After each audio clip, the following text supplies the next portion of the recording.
Located in Central America. But in 2014, locals got a shock when a gigantic monster croc was caught by the Panama Canal. This was near Colon at the north end of the canal. The large crocodile had to be harnessed with gigantic strong ropes. And as you can see, passers-by as well as army personnel are taking photos of this gigantic catch. The catch was so big they actually had to temporarily close the highway. And according to PanamaGuide.com, the crocodile was later released. Reminds me of that story of the giant being like taken down by humans, and then they get like, oh wait, no, that movie with Jack Black, you know, where he gets like toppled over and completely tied down by little people. He's like, what's going on? I feel like that's how he would feel. Just like, hey guys, I'm trying to do my thing, you know? But then of course, you know, I could definitely fit inside his stomach comfortably. That thing is huge. Poor guy. Poor guy. Was taken 3,700 feet underwater. The footage, which was captured by a diving team back in 2013, shows what appears to be a bizarre looking symbol. It kind of looks like a cool tattoo, but it's floating underwater. It glides right across the ocean floor, and you may think it's litter or man-made. But then this happens. As you can see, it transforms into a cube. It also seems to have red, yellow, and orange lights on its head. It kind of looks like an alien spaceship or an alien creature. The lights then flicker blue and green. Some think this may be a ctenophora, that is basically a large glowing jellyfish. But those things don't shapeshift like this thing does. Wow, that's awesome, dude. Oh my god. Again, it's so funny because the last video I was like, oh, aliens, imagine if this is a thing. Here it is. We've made it. We've made it, everyone. There's an alien in the ocean, and of course that's where they'd be because everything else lives down there. So I wouldn't want to come across it though, because what if, I don't know, what if the worst thing happened? When your name is Goliath, you'd better be one humongous, ferocious, voracious creature. And the Goliath tigerfish definitely lives up to its moniker. A native to the Congo River Basin, the Lualaba River, Lake Upima, and Lake Tanganyika in Africa, it is the largest member of the tigerfish clan, a genus of fierce predators with protruding, dagger-like teeth. Oh my god! The biggest one on record was nearly 5 feet long and weighed 154 pounds, the equivalent of a super welterweight prizefighter. And it outclasses other African game fish in speed and power. That's pretty intense. No. As soon as I saw the teeth, I was like, no. Huh. Honestly, anything that comes with Goliath right before it, I think you should just run away from. Run to the hills! Yeah, don't go near them. Man, I love swimming. I love it so much. And I imagine if I were walking by this beautiful stream, I'd be like, yeah, you know what, I want to go for a dip, but I don't want to meet my certain death. No thank you. That is definitely something I never want to meet. Didn't even need to know it existed. Hey guys, it's Rachel Fisher with Top 10 Central Dark yet again. I'm so glad to be back. And today we are covering scary animals you don't want to come face to face with. So far I want one of them to be a pet, and but I know that's not gonna be true for all of them. And I know immediately that I'm going to regret every moment because I am going to be terrified by the end. So stick around and join me.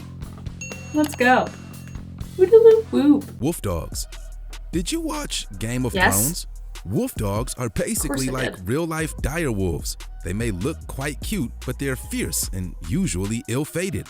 Wolf dogs are a hybrid between domestic dog breeds such as mastiffs and wild wolves. Occasionally, this will happen naturally, but that is extremely rare. For the most part, wolf dogs are specifically bred.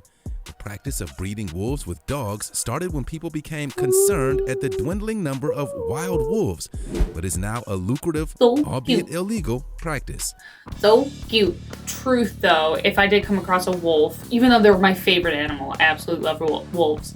If I came across a wolf in a forest or something, they have a way of just looking through your soul, you know? Because you don't know, maybe he'll just be like, yeah, not good enough, and then walk away, and then you'll be having an existential crisis for the rest of your life, or he'll decide to eat you. I think I'd rather the first choice, but of course I watched Game of Thrones, and of course I wanted a dire wolf. I totally get why people want one of these, but we need to stop breeding these guys, because honestly, pugs.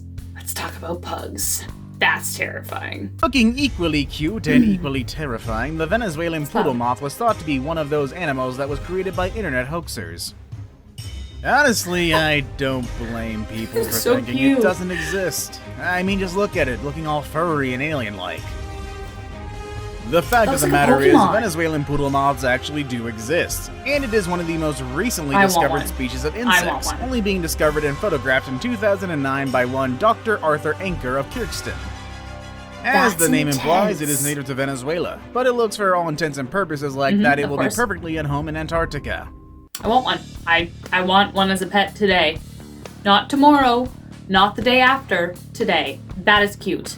That is not, like, I'm not even afraid to face that. Scary animals you don't want to come face to face with? Pfft. I would definitely want to meet that one. That one's cute. I'm in. But in Another 2015, bat. the scariest bat of all was captured in the Philippines. Many headlines call this bat Wow. human size, but judging by the army personnel below it, it's a lot bigger than human Cute. size. Its wingspan is much closer I've to seen 10 this- humans. I've seen this kind of bat And before. this type of bat is called a giant golden-crowned flying fox bat. See, At fox first, bats, some people man. thought this was the mystical chupacabra. That's actually a myth, but what's in this image is totally real and terrifying too. These bats are a species of fruit bats, and they're actually classified as megabats. I mean, realistically, if I was just walking in a forest and I saw a massive bat with wings, I'd be like, Dracula? Finally, what's up? You know? No, I wouldn't do that. But I just think they're cute and they're dying. So it's kind of hard for me to be afraid of them. Except I feel like their wings, if they came into my hair, it's like, ugh. I think I'm more afraid of the smaller ones than I am of the bigger ones. Because at least you can keep your eye on the big ones. But the small ones can hide. They can be in a cave and then all of a sudden you just look up at the ceiling and there's 80,000 green eyes looking at you. That would be terrifying. Humans are at fault for this hybrid. The bees were created in Brazil in the 1950s by crossbreeding the East African lowland honeybee with European honeybees. The hybrids were created with the intention of stimulating honey production. But do you know what happened instead? We created a monster. That's what. These bees are more defensive than other bees in existence, which means if you accidentally threaten them, all hell is very likely to break loose. These are the most aggressive bees on the planet, and they're nothing short of vengeful, as Africanized bees will chase a person for a quarter of a mile. A quarter of a mile? I mean, I actually thought it was going to be like the killer hornet or the killer bee, the one that's kind of invading North America, but it wasn't. I didn't know about this bee though, so that just gives me less of a reason to go near beehives in general. I do love honey. And I actually have bee kept a couple times with my friends because they have a topiary and it's very nice. I just think of that scene in My Girl, man, when they're running away from a hornet's nest or a bee nest. Yeah, they just swarm and a half a mile? Jeez, that's a marathon right there. That's a mission. I wonder every time they see a human, they're just like, yeah, you know what? Let's see if we can go further this time. All right, Joe, you go after him. And then they try and beat each other. That's probably not what happens at all. Women in New Zealand were on the Sanaspiring. This was the name of their gigantic ship. But their ship didn't look all that big when they encountered a mega squid. When people use the term sea monsters, this is what they're talking about. This catch happened in the raw sea, and the team actually gave this squid to scientists so they could study it in greater detail. The squid lived around 6,000 feet underwater, but after it was baited by the fishermen, it was able to be captured. But despite it being so big, it's actually not as difficult to capture as compared to a great white shark. That's because squids are very sedated and subdued. Yeah, they're pretty chill. They're just kind of floating in the water. I don't think they have really too much ambition, but squids are different than octopus. Though we do know about the colossal squid. We have heard about the colossal squid. We've talked about it a couple times on this channel. And that would be terrifying to witness. I wouldn't want to be near one, especially because their tentacles are barbed. No, thank you. But the fact that this guy was just so chill and he goes, oh, look, lunch. I'm so hungry. And then he gets caught and then dissected. That's scary. Imagine if that happened, Oh, man. This could be a little tangent, but imagine if aliens are real, and they have mini versions of us on their planet, and then they come here and they're like, whoa, we've never seen, I guess, humans so big before. We should kill them and experiment, So dark. So dark, but that's why it's top 10 Central Dark. You ever wondered how Dracula would look like when he transforms into a bat? This next animal on our list probably would be the thing that you would imagine. Oh my look at god! it. Don't tell me that face doesn't remind you of a blood-sucking cold vampire. However, I think you figured out at this point that that is not the case. In truth, humans pose more of a danger to these magnificent creatures than them to us, because, as the name suggests, they mostly live on a diet of fruit.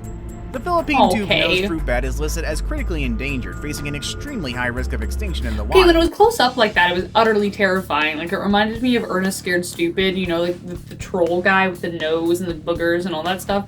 That's what it reminded me of. That's why I was like, oh my god, it's real. But I think bats are really cute, you know, and that could just be that I'm a vampire fan, but no, I think like the fox bat and fruit bats are really cute, you know? And they're dying, and that's not good. It's really sad. So if I came face to face with one, I'd be like, cool. Want to be my friend? Sit on my shoulder. Let's chat. Let's walk. I'll feed you some pineapple. Let's go. Haribo Stork is often considered one of the ugliest animals of the planet. Of course, some features such as the bald pink or reddish head with scattered shaggy feathers, the huge, massive, tapered beak, and its ungainly stature make this bird repulsive at first sight. But actually, this gregarious bird is an essential scavenger that cleans the nature of all its waste and carrion, often associated with vultures. Removing carcasses and rotting material often helps avoiding the spreading of diseases. In African folklore, this sickly-looking stork was created by God out of leftover bird bits when he ran out of animal parts, leading to its ungainly appearance. Ugh, like the neck part it just dangles so much. Ugh.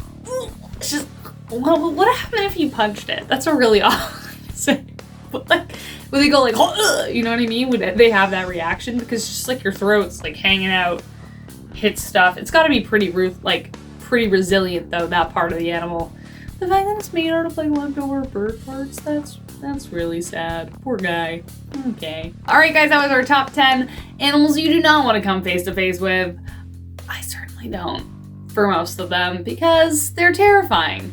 But please, if you like this video, give us a like and subscribe. And then if you liked it so much, leave a comment and talk to us, ask questions. We love to talk to you guys, and you know, it's great. So have a great rest of your day, and I'll see you later. Okay, so we got starting off. Should we go start with number 10? I guess we gotta. What is this? Nope, that's not what we want. We're starting off with number 10. Okay, wait, do we start off? I don't know. I love my joke. Their noses are so short they can't even breathe.